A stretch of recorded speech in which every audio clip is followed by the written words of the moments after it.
বিলুপ্তির পথে দেশের একটি ভাষা রেংমির্চা। বান্দরবানের দুর্গম পাহাড়ে ম্রো জনগোষ্ঠীর একটি গোত্র কথা বলে এই ভাষায়। এই ভাষাভাষী জীবিত মানুষ এখন মাত্র ৬ জন, যাদের বেশিরভাগের বয়স ৬০ বছরের উপরে। যথাযথ উদ্যোগ নেওয়া না হলে ভাষাটি বিলুপ্ত হতে পারে শঙ্কা সচেতন মহলের। বান্দরবানের আলীকদম উপজেলায় ম্রো জনগোষ্ঠীর এক গোত্রের ভাষা রেংমির্চা। বর্তমানে এ ভাষায় কথা বলতে পারেন মোটে ৬ জন। জীবিত এই ৬ ব্যক্তি আবার ২ উপজেলার ৪ পাড়ায় বাস করছেন। সামাজিক ও সাংস্কৃতিক বৈশিষ্ট্য মিল থাকায় ম্রো জনগোষ্ঠীর মূল স্রোতে মিশে গেছেন তারা। ফলে নিজের মাতৃভাষা ভুলেছে রেংমির্চা ভাষীর নতুন প্রজন্ম। 2021-এ এসে যে মাত্র ৬ জন দাঁড়ালো, এই ৬ জন না থাকলে কিন্তু বাংলাদেশ থেকে পুরো রেংমির্চা ভাষা হারিয়ে যাবে। আলীকদমের সদর ইউনিয়নের ক্রাসিং পাড়ায় ২২টি ম্রো পরিবারের মধ্যে ৭টি পরিবারের রেংমির্চা ভাষী।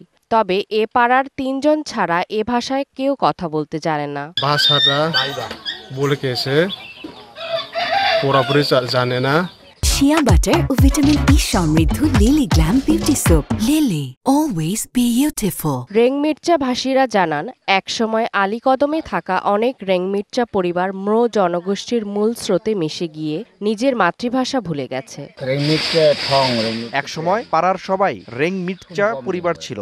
পরে অনেকে বার্মা ও ভারতে চলে যায়, কেউ আলীকদমের অন্য জায়গায় চলে যায়, কেউ কেউ মারা গেছে। এসব কারণে রেংমির্চা ভাষাভাষীর মানুষ কমে যায়। নিজের ভাষায় কথা না বলতে বলতে মাতৃভাষা ভুলে গেছেন জানান ২ রেংমির্চা ভাষী।